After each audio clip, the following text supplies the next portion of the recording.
Hallihallo und herzlich willkommen zu diesem Video, in dem ich mal wieder etwas Lebenszeit gegen Wissen eintauschen möchte. Und zwar schauen wir uns heute mal Bildgenerierung mit Gradients an.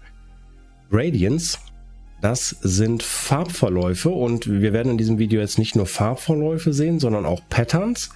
Aber ich möchte euch trotzdem gerne mal zeigen, was damit möglich ist, und die Bilder, die ich euch hier gerade zeige, die habe ich mit Hilfe von Gradients erstellt. Beim Testen ist jetzt schon wieder ein paar Tage her. Bin leider nicht dazu gekommen, früher wieder ein Video zu machen. Aber da kriegt man schon richtig gute Sachen mit raus. Und wir werden den Workflow auch in diesem Video zusammen bauen. Und ich hoffe, ich erinnere mich an alle kleinen Spielereien, die ich bei mir eingebaut hatte. Aber ich denke schon. Ich habe gerade noch mal so ein bisschen Revue passieren lassen. Und das kriegen wir schon hin. Aber wie ihr hier seht, es sind wirklich tolle Bilder dabei, die entstanden sind, und das werden wir jetzt 1:1 mal versuchen nachzubauen, damit ihr auch dann Spaß damit haben könnt. So, wie viele Bilder habe ich noch? Das ist das letzte. Ich habe nämlich nicht geschnitten, sondern ich habe hier einfach Image Preview gemacht. So, und das sind wir im Comfy UI. Und los geht's. Um das zu bewerkstelligen, brauchen wir ein neues Plugin. Und zwar, wer sich das UI hier jetzt ausgedacht hat, sieht das bei euch auch so aus? Wahrscheinlich hat sich jetzt hier der Entwickler gedacht vom Comfy UI Manager, oh, ich kann nicht mehr noch nach unten gehen, das wird jetzt langsam zu groß. Ich meine, ich habe hier noch einen WQHD Monitor, aber bei kleineren Monitoren oder so, und jetzt geht er in die Breite. Da dachte zuerst irgendwie, es wäre kaputt oder so, aber es sieht, glaube ich, wirklich so aus. Naja, um die Gradients und die Patterns zu benutzen, brauchen wir, oder ich habe benutzt, die Comfy Roll Extension. Die hatte ich mir eigentlich für einen anderen Zweck installiert. Den werden wir auch gleich sehen. Also da werden wir noch eine andere Node brauchen, und vielleicht mache ich darüber auch mal ein extra Video, weil da sind ein paar interessante und coole Dinge dabei. Aber für dieses Video werden wir jetzt uns nur die Patterns angucken und die Gradients. Ihr habt schon gesehen, gebt hier oben einfach Comfy Roll ein, also Comfy Roll, und dann erscheint hier schon automatisch die richtige Node Collection. Können wir einmal schnell auf die GitHub-Seite drauf gucken. Da kommt einiges mitgeliefert. Hier diese Patterns, die werden wir uns gleich angucken. Und wo ist sie hier? Ich habe noch gar nicht geguckt, wo sie hier ist.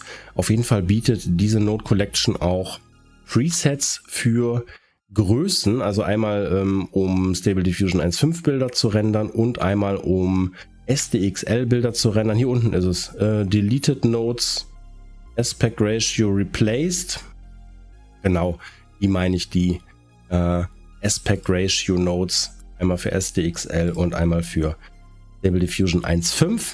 Die sind super praktisch, zeige ich euch gleich. Aber wir werden jetzt hier nicht uns diese Comfy Roll Suite angucken. Das brauchen wir wirklich nicht. So, gut. Fangen wir mal an. Wir schauen uns jetzt mal die Gradients an. Ich habe ja schon gesagt, das sind Farbverläufe.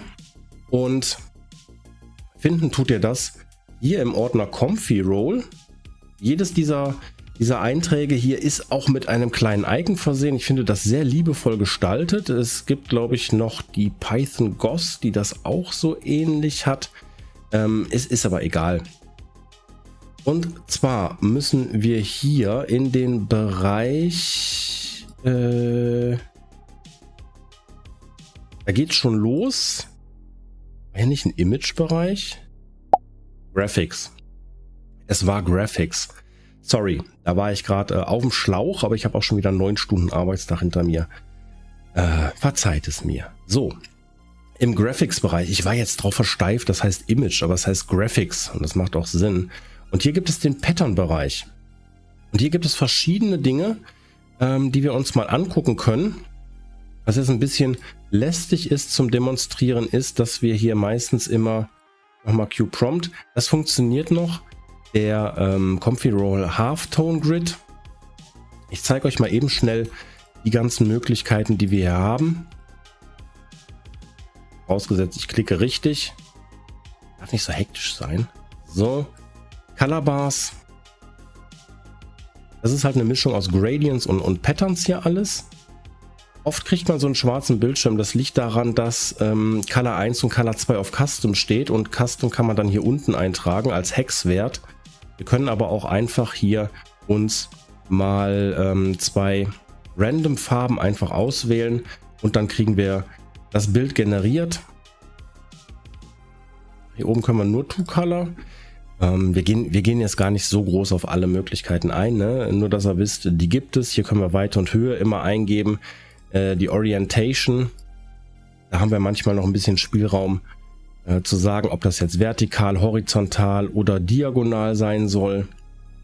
Ansonsten, wenn ihr die Farben hier immer auf Custom stellt, dann könnt ihr hier unten einen Hexwert eintragen. Genau, das sind die Color Bars. Gehen da mal eben ganz fix durch. Dann Style Bars. Manche dieser Nodes dauern auch ziemlich lange beim Ausführen. Hier zum Beispiel. Da müssen wir jetzt eben kurz warten. Ist das der mit... Ja, hier können wir dann verschiedene Stile anwählen. Ich weiß jetzt nicht, ob ich den nochmal laufen lassen soll. Guckt es euch auf jeden Fall selber mal an. Das müsste theoretisch alles funktionieren für das, was wir gleich vorhaben.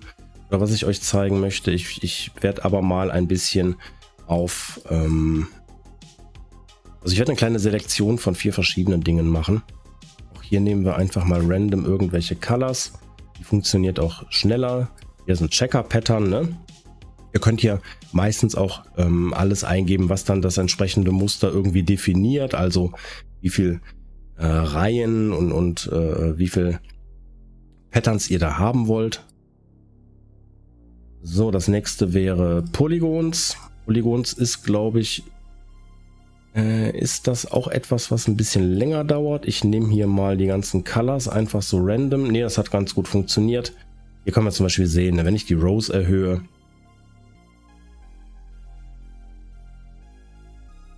interessante Mischung. Das will ich mal gleich machen. Da kriegt man schon einige ganz nette Muster mit raus. Line Width und so. Spielt damit ruhig mal rum. Graphics, Pattern. Der Color Gradient. Hier sind wir beim ersten Gradient angekommen. Den werden wir auch drin lassen.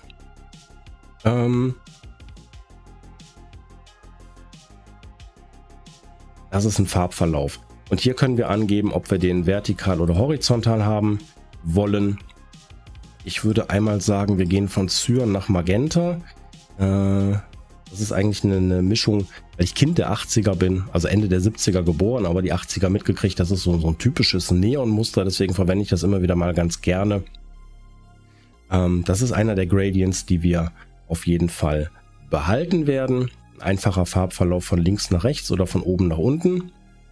Und je nach Start- und Endcolor könnt ihr dann eingeben, wie ihr es haben wollt. Ihr könnt ja auch noch ein bisschen spielen mit den Verschiebungen, ne? Also ihr verschiebt hier, ihr seht das, die zweite Farbe ein bisschen nach rechts oder nach links und kriegt dann hier auch ganz interessante Effekte raus. Kann man ein bisschen mit rumspielen.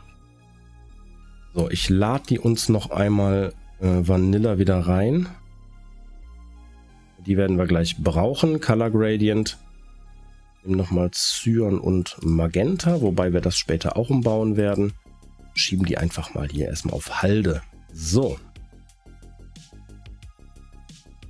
Comfy Roll, Graphics, Pattern.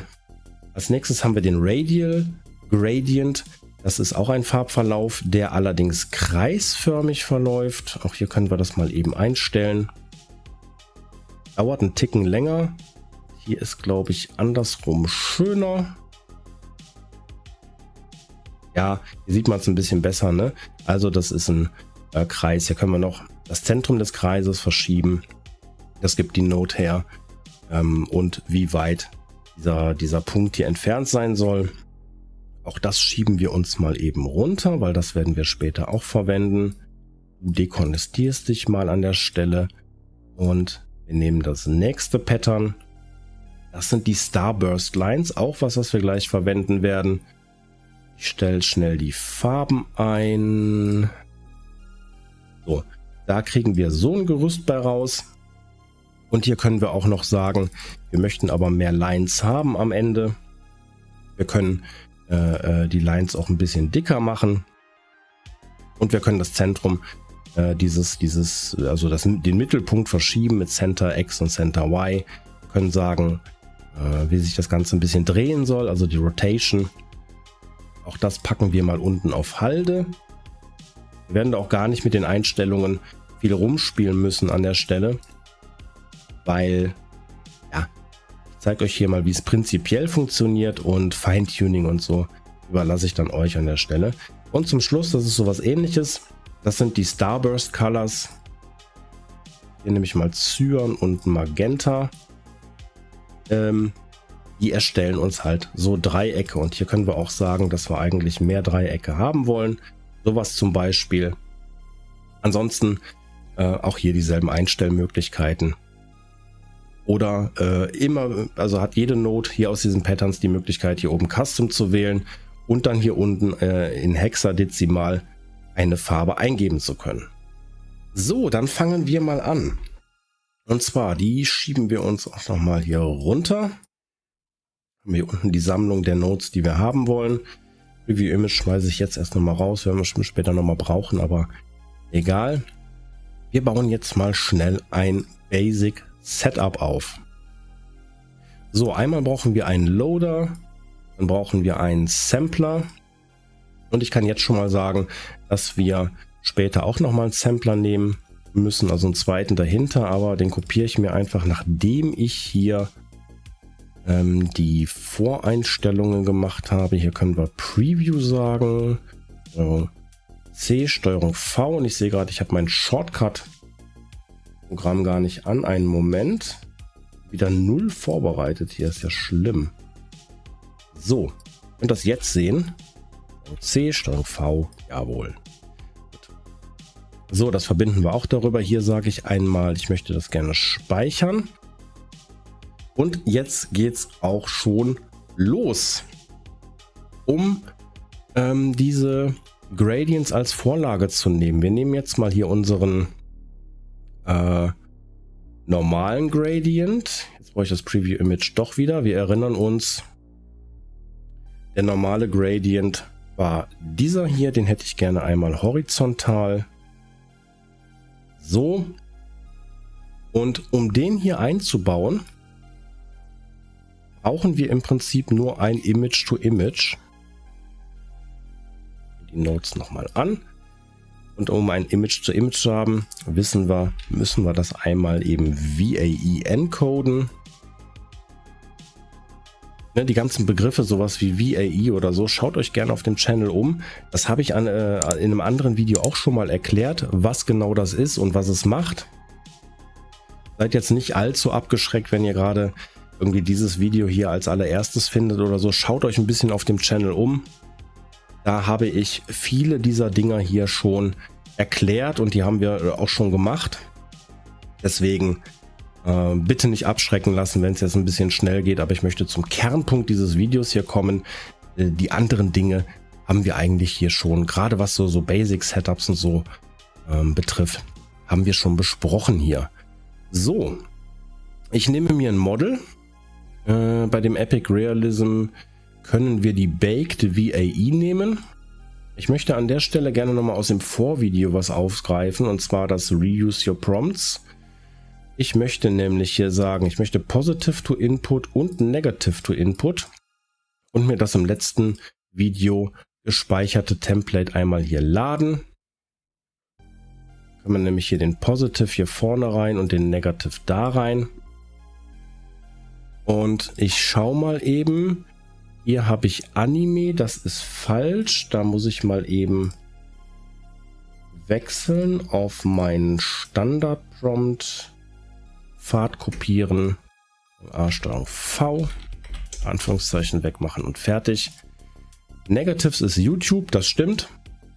Und hier vorne, da hatte ich mir mal aus meinen Tests ein Prompt vorbereitet, nichts Dolles im Prinzip. Ich kopiere mir den mal raus. So. Ich habe nämlich einfach gesagt, a beautiful woman.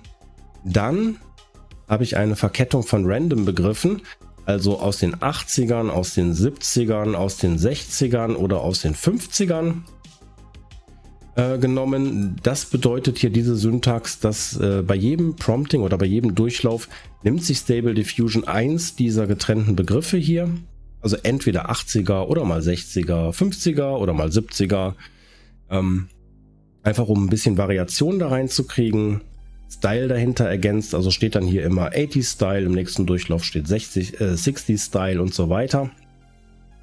Neon Lighting, um einfach ein bisschen die Patterns und die Gradients ein bisschen besser rauszubekommen, hätte ich gerne explizit Neon-Beleuchtung da drin. Und um das Setting ein bisschen zu machen, habe ich noch angegeben American Diner. Und hier in diesem File habe ich ein paar Style-Beschreibungen, die werden wir später hier wahrscheinlich auch noch in dem Text-Debug sehen. So, das haben wir jetzt ausgelagert hierhin. Ich glaube, ich brauche noch ein bisschen mehr Platz. So, ein bisschen hier nicht so sparsam. Wir haben eine große Canvas. Und was ich auch noch machen würde, ist einmal die Weite des Bildes als Input und die Höhe des Bildes als Input. Und hier kommt nämlich diese andere Comfy Roll Node ins Spiel. Muss mal eben gucken, genau, die ist unter Other ST15 Aspect Ratio. Hier können wir schon mal die Weite mit unserem Sampler verbinden und die Höhe mit unserem Sampler verbinden. Und wir können nämlich jetzt hier ganz bequem eingeben. Ihr seht hier schon die Auflösungen, die wir haben wollen. Und in dem Fall hätte ich gerne ein 3:4 Porträt. Das ist so eine Fotogröße. Und sie ist höher als weit. Also es ist ein Porträt, das sagt der Begriff ja schon. Ansonsten wäre es nämlich ein Landscape. Wir wählen das aus und dadurch kriegen wir diese Größe hier schon einfach ausgegeben in unseren Sampler rein und fertig. Das Schöne daran ist nämlich, wir können jetzt nämlich auch einfach hingehen und sagen, wir möchten auch in unseren Gradients die Weite und die Höhe als Input definieren. Und dann schieben wir uns die nämlich auch hier runter. So. Jetzt brauchen wir uns nämlich keine Gedanken mehr darum zu machen, dass der Gradient, den wir haben wollen, auch dieselbe Größe vom Bild hat.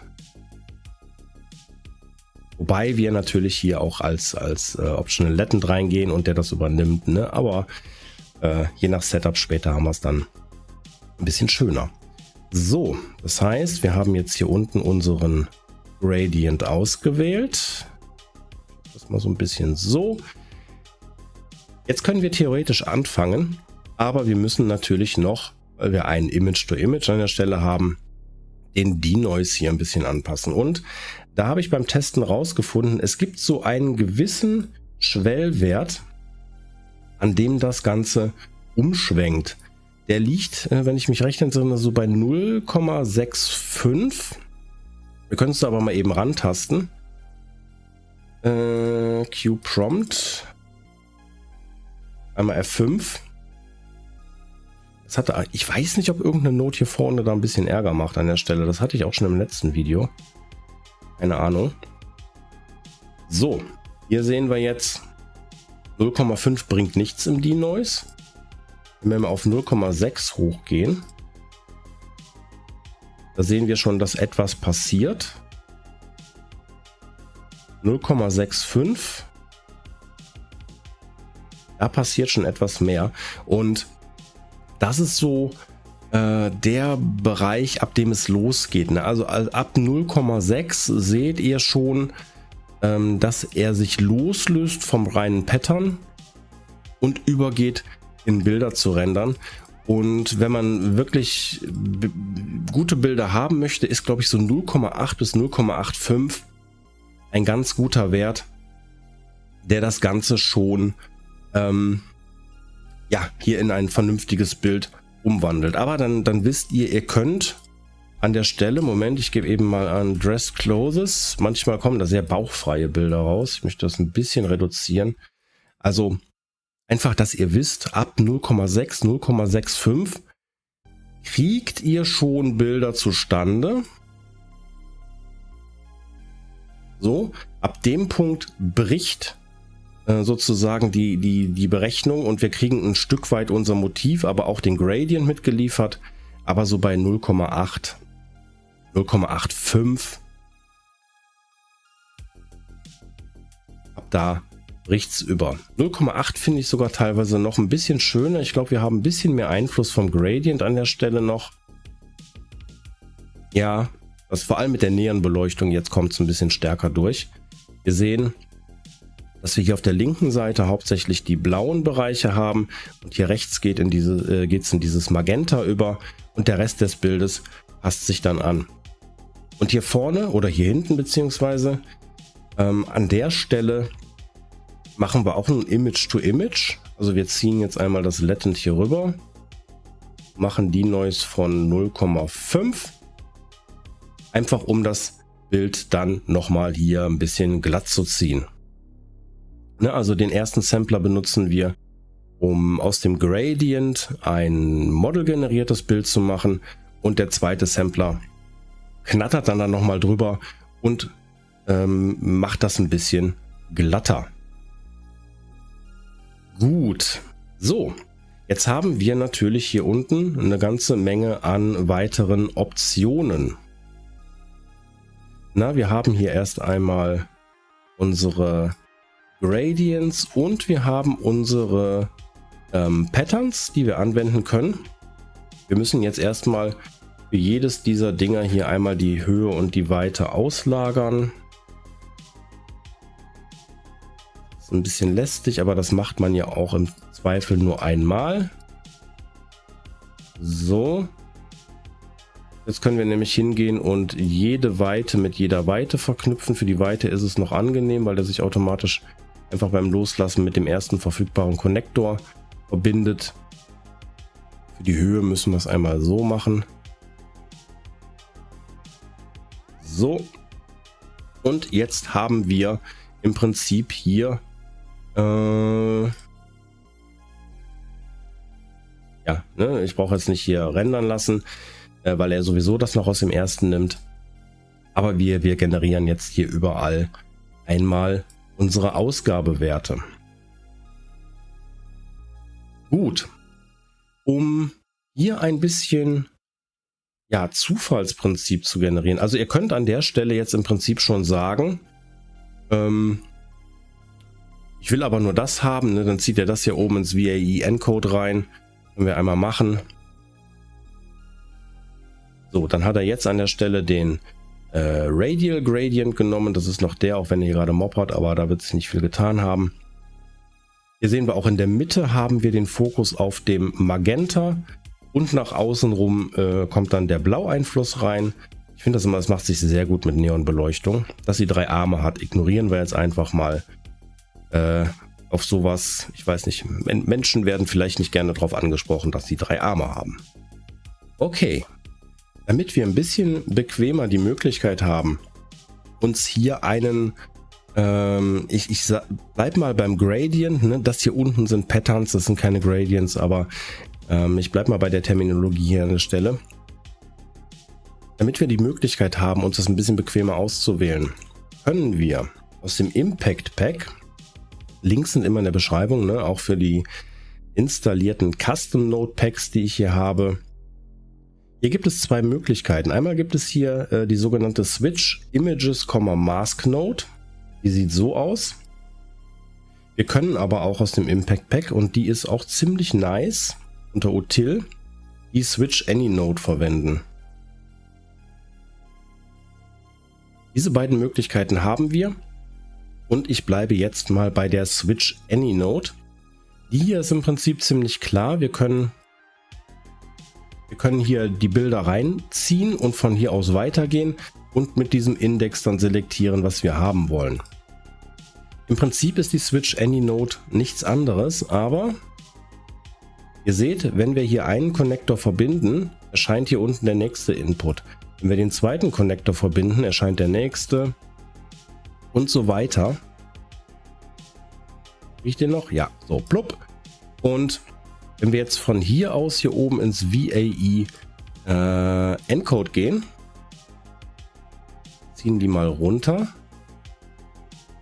mach mal diese, ach komm, da können wir gleich, was soll der Geiz, wir können uns gleich eine neue reinziehen. So, wir können jetzt hier sagen, mit dem Select Index, welchen dieser Inputs hier wir nehmen wollen. Nehmt nicht 5 an der Stelle, 5 wird crashen, Patsch, da ist er kaputt, weil 5 ist ja nicht belegt. Maximum haben wir 4. Und wir können jetzt nämlich sagen, wir wollen Input 1 benutzen. Wir können ja hier jetzt nochmal die, ich sollte die Preview Image Nodes echt drin lassen. Ne? Sobald ich sage, wir können die wieder reinziehen, brauche ich die sofort. Also wir sehen hier, jetzt hat er den Gradient ausgewählt. Lassen den mal rattern da hinten. Den zweiten Sampler mache ich mal aus, umso schneller geht's. Ne, mit Input 2, Select 2 hat er den ausgewählt. Hier auch wieder in der Mitte haben wir den Magenta-Anteil, hier außenrum den Cyan-Anteil. Wir können jetzt Input 3 auswählen, das wäre dieses Pattern. Vielleicht noch ein bisschen besseres Bild. Nee, aber da könnten wir ja zum Beispiel auch hingehen und den Denoise ein bisschen verringern. Da kickt jetzt nicht so richtig stark durch.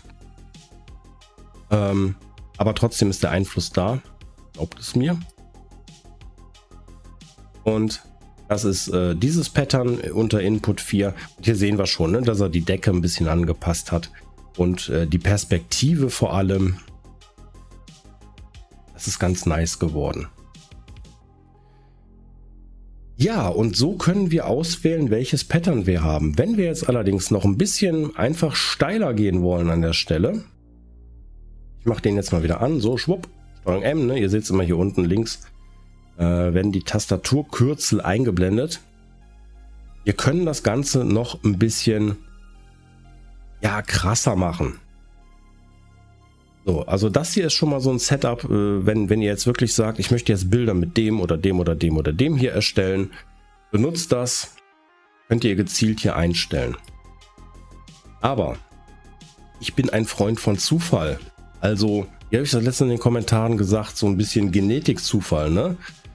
Also Zufall in einem gewissen Radius. Also bei der Genetik ist es ja immer so, ein Teil vom Vater, ein Teil vom Mutter und was nicht passt, wird einfach zusammengewürfelt. Also man hat so ein bisschen Kontrolle. Der eine bringt die Gene mit, der andere bringt die Gene mit. Aber dazwischen ist es absolut random. That's life. Und das mag ich eigentlich ganz gerne. In der WOS Suite haben wir unter Number eine Random Number. Die gibt uns eine zufällige Zahl zurück. Und das Schöne hier ist, wir können jetzt hier den Select Index auslagern, Select to Input, und verbinden einfach den Ausgabewert der WOS Node Suite Random Number Node mit dem Eingabewert für Select der Switch Any Impact Pack Node. Sagen, das ist ein Integer. Jetzt müssen wir noch gucken, Input 1, das heißt unsere Minimumzahl ist 1. Wir haben nur bis Input 4 belegt, das heißt unsere Maximumzahl ist Input 4. Und das war es im Prinzip schon. Wir können jetzt, nämlich wir sehen hier immer noch das ausgewählte Pattern in dieser Preview Image Node. Aber jetzt geht ihr hin, hier hat er das nochmal genommen. Jetzt hat er unseren ersten genommen. Wir sehen hier auch immer in den kleinen Previews, dass es sich immer sehr stark danach richtet. Wir können das mal ein bisschen so machen. So. Zwar unschöne Ecken hier oben drin, aber na gut. Jetzt hat er immer noch den genommen. Den können wir einmal canceln. Jetzt hat er aber wieder den genommen. Und das macht die Random Number Node. Und so könnt ihr im Prinzip wirklich einfach mal euch hier so ein bisschen vorbasteln, wie ihr jetzt diese ganzen Gradients haben wollt. Und dann einfach diese Random Node dazwischen hängen und Bilder generieren lassen und euch einfach tierisch darüber freuen, was hier für Resultate rauskommen. Ich habe jetzt natürlich keinen Upscaler dahinter, ne? Die Bilder, die ich euch anfangs im Video gezeigt habe, die hatten einen Upscaler. Haben wir jetzt nicht hier, aber es wird nur besser mit Upscaler noch. Wir können das Ganze noch ein bisschen weiter treiben. Und zwar, Wir haben ja überall hier Start Color, End Color. Beziehungsweise hier haben wir Line Color und Background Color. Und hier haben wir Color 1 und Color 2. Ich weiß nicht, warum die teilweise so komisch benannt sind. Bei Gradient Start und End ist klar. Hier verstehe ich es auch noch. Line Color und Background Color.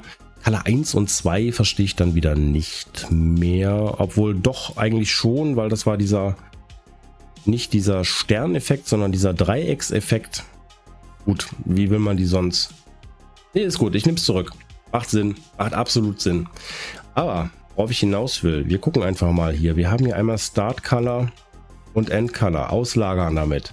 Wir haben hier Start Color und End Color, auslagern damit. Wir haben hier Line Color, da ist es, und Background Color, auslagern damit. Wir haben hier Color 1 und Color 2, auslagern damit. Wenn wir jetzt hier oben mal hingehen und auf Start Color einen Doppelklick machen, dann kriegen wir eine Primitive Node für die Start Color. Die steht hier auch auf Fixed. Wenn wir hier End Color Doppelklick machen, kriegen wir eine Primitive Node für die End Color. Das ist auch noch Magenta. Und jetzt gehen wir hin und sagen, wir möchten die erste Node immer mit unserem ersten Input hier verbinden. Und habe ich das jetzt richtig gemacht? Ja, habe ich. Okay. Ein bisschen unübersichtlich. Auf jeden Fall die zweite Node mit der zweiten Color verbinden. Und damit haben wir unsere Farben ausgelagert. So, jetzt lassen wir es nochmal laufen. Wir haben jetzt hier das Ding gekriegt. Hier sieht man auch wieder sehr gut, dass sich der Sampler doch schon orientiert. Hier sieht man es eigentlich ziemlich gut, ne? Dieser Strich hier ist das hier. Dieser Strich hier ist das hier. Dieser Strich hier, den hat er in dieses Fenster umgewandelt. Hier unten kriegen wir das Blau wieder mit. Hier kommt dann das Rot durch. Das Blau hat er in ihr Top umgewandelt und so weiter. Also die Gradients haben schon einen starken Einfluss darauf. Machen nochmal einen hier. Lassen das laufen. Jetzt haben wir den dezenteren. Aber auch hier sehen wir, farblich richtet es sich ganz doll danach. Und wir haben die Farben ausgelagert. Das heißt, wir können jetzt auch mal sagen, wir wollen hier an der Stelle einmal, was nehmen wir denn? Nehmen einmal Fuchsia und einmal Indigo. So ganz typische Farben, die man sonst immer im Alltag auch jedes Mal nimmt.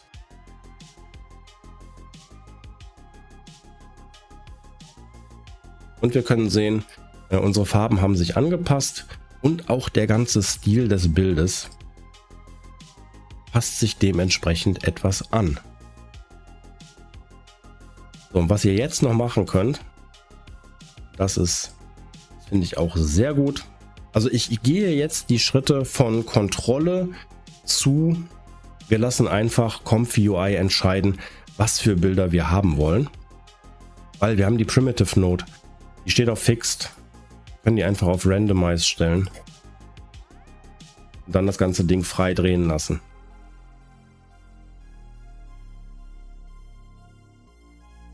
Jetzt haben wir die Entscheidung gekriegt.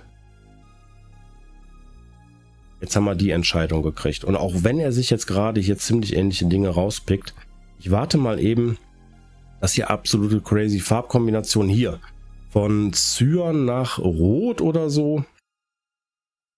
Mach noch mal einen. Ja, auch hier Grau und Gelb gemischt. Ich weiß nicht, ob das Farben sind, die einem sonst so in den Sinn kommen. Aber ihr seht, es ist einfach komplett randomized. Und mit diesem Aufbau hier könnt ihr schon ziemlich coole Bilder rauskriegen. Je nachdem auch welches Prompt ihr macht. Wir ändern jetzt die Prompts an der Stelle nicht. Aber ihr seht schon, was rauskommt. Und wenn das jetzt hier noch zu weird ist oder so und ihr solche Sachen, ja, jetzt denkt, okay, funktioniert jetzt mit der Neonbeleuchtung vielleicht, ja, vielleicht ein bisschen dezenter, da kann ich euch noch den Tipp geben. Wir nehmen nochmal ein Color Gradient. Graphics Pattern Color Gradient. Diesen jenen welchen hier. Den packe ich mal hier oben hin. So. Das mal eben alles aus hier. Habe ich alles erwischt? Jawohl. Steuerung M. Den kennen wir ja, ne? Der wird jetzt ein schwarzes Bild generieren, weil wir hier alles auf Custom stehen haben. Wir lagern auch hier einmal, ne, die Width und die Height lagere ich jetzt nicht aus. 512 mal 682. Das machen wir jetzt eben so. Ich will jetzt hier nicht unnötig nach oben ziehen. Ich will euch ja eigentlich nur mal noch eine weitere Alternative zeigen.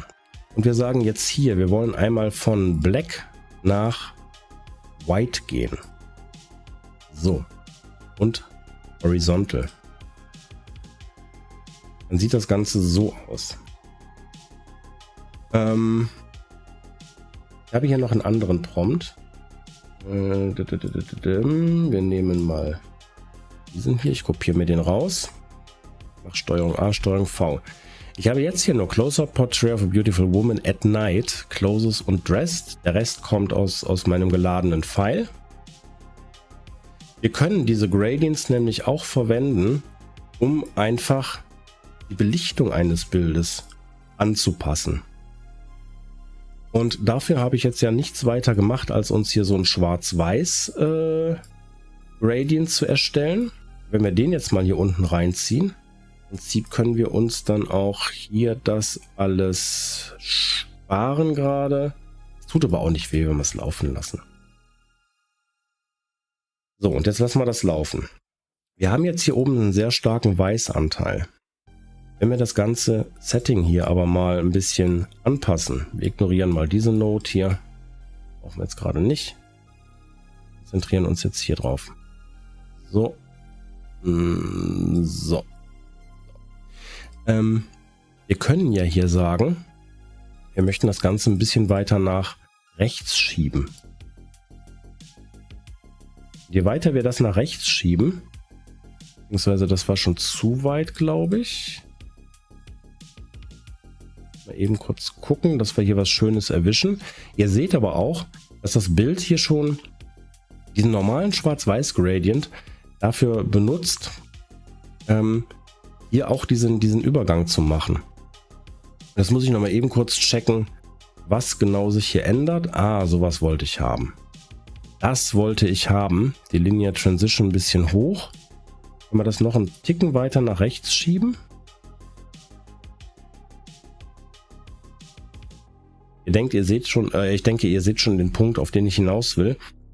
Wir spielen hier einfach mit der Belichtung des Bildes.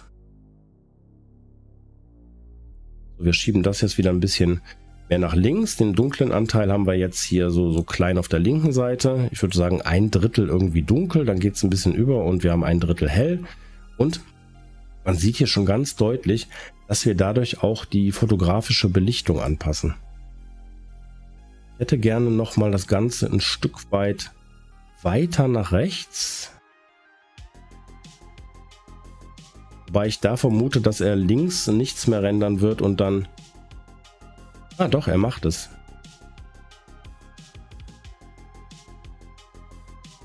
Er macht es. Geht das eigentlich weiter nach rechts? Ne, es geht weiter nach links. Das heißt, wir müssen ihn wahrscheinlich so ein bisschen verschieben, ne? Ja, genau, so. Somit können wir ein bisschen halbe Gesichter forcieren. Aber auch sowas, also halbe Gesichter kommen bei sowas sehr oft raus, das habe ich schon gesehen. Ihr seht aber, was ich meine, ne? Wir kriegen jetzt Beleuchtung nur von dem helleren Part und der Schwarzanteil liegt hier auch im Dunkeln. Wenn wir hier sogar noch ein bisschen mit der Denoise runtergehen, wird es sich noch ein bisschen stärker daran orientieren. Und wir kriegen eigentlich ziemlich coole Nachtaufnahmen raus, wie ich finde. Okay, die ist definitiv zu krass. Ist 07 generell jetzt ein zu niedriger Denoise-Wert. Auch ein ganz cooles Bild. 07 ist zu gering. Dann nehmen wir 075. Gucken, ob das besser passt. Das passt besser, obwohl es auch noch sehr dunkel ist. Aber wir können ja jetzt hier auch wieder anfangen, ein bisschen mit den Werten zu spielen. Jetzt schieben wir das Ganze wieder ein bisschen nach links. Seht ihr, jetzt haben wir wieder so ein halbes Porträt. Mach noch eins. Das ist auch sehr cool, sehr stilistisch. Ne, dunkel. Beleuchtung ganz klar also auf ihrer linken Gesichtshälfte, von uns natürlich rechts. Das ist ihre linke Gesichtshälfte. Und Vertical habe ich jetzt nicht so gute Erfahrungen gemacht. Das ist, danke Comfy UI. Das ist das, was ich eigentlich schon oft forciert habe in meinen Tests oder versucht habe zu forcieren, dass wir eine Beleuchtung von unten kriegen. Meistens ist das Resultat leider, dass wir das Gesicht nur unten haben. Kennt ihr die Leute in Zoom-Meetings oder Teams-Meetings oder so, die langsam so, je später das Meeting, umso weiter rutschen die runter mit ihrem Gesicht in der Kamera? Oder der Laptop-Monitor mit der Kamera drin klappt so langsam nach hinten und es kommt so die Deckenlampe oder der Ventilator in die Sicht. So ungefähr müsst ihr euch das vorstellen. Das erste Bild hat jetzt geklappt. Hier sehen wir schon, es ist ein bisschen weiter runter gerendert. Deswegen Vertical ist ein bisschen Glücksfall, wobei das auch nicht schlecht geworden ist. Kann man ja ein bisschen, ist das die Richtung? Nee, das war die falsche. Aber das ist eigentlich auch ganz cool geworden. Also man kann doch schon was damit anfangen. Horizontal finde ich noch einen Ticken besser. Wegen der Beleuchtung eigentlich. Wir können hier auch mal sagen, wir wollen hier White haben und hier Black. Wir drehen das Ganze um. Wird es natürlich sehr hell. Ach, jetzt müssten wir auch die hier umdrehen. Mal kurz gucken. Ne, ich will, dass ich ein bisschen mehr Schwarz habe hier. Das wird zu viel sein, oder? Es geht.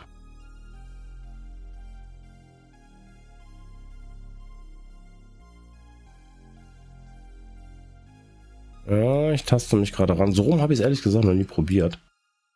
Deswegen komme ich hier gerade mit den Werten ein bisschen durcheinander. Aber wenn es das Ziel ist, so etwas zu erstellen, dann wird man sehr schnell, glaube ich, mit den Resultaten zurechtkommen. So, lassen wir es mal so. Wir können jetzt aber auch mal sagen, wir wollen White in Aqua. Aqua, was ist denn Aqua? Das ist Aqua. Cooler Effekt. Auf jeden Fall. Ich denke, ihr seht, was mit Gradients, BZW, Patterns, alles möglich ist.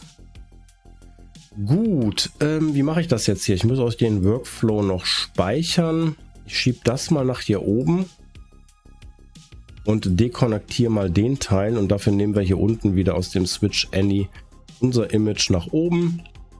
Dann haben wir nämlich wieder unseren absoluten Randomize-Apparat hier unten. Cool geworden. Ja, hier sehen wir deutlich den Einfluss des Patterns auf die Bildgenerierung. Wir sind mit 0,05 die Noise etwas niedriger als am Anfang des Videos. Aber umso mehr Spielraum gibt ihr dem Pattern. Ja, coole Sache, wie ich finde. Man kann richtig gute Bilder damit erzeugen. Was ist das? Ah. Hier sehen wir, wofür der zweite Sampler nochmal gut ist. Richtig coole Bilder erzeugen. Und dann wünsche ich euch viel Spaß damit. Ich habe noch ein paar Videoideen natürlich in meinem Kopf rumschwirren. Ich muss nur gucken, wann ich dazu komme, sie aufzunehmen. Aber keine Sorge, im Moment ist einfach ein bisschen viel los bei mir im Privatleben. Deswegen mache ich Videos, wie es gerade zeitlich in den Plan reinpasst.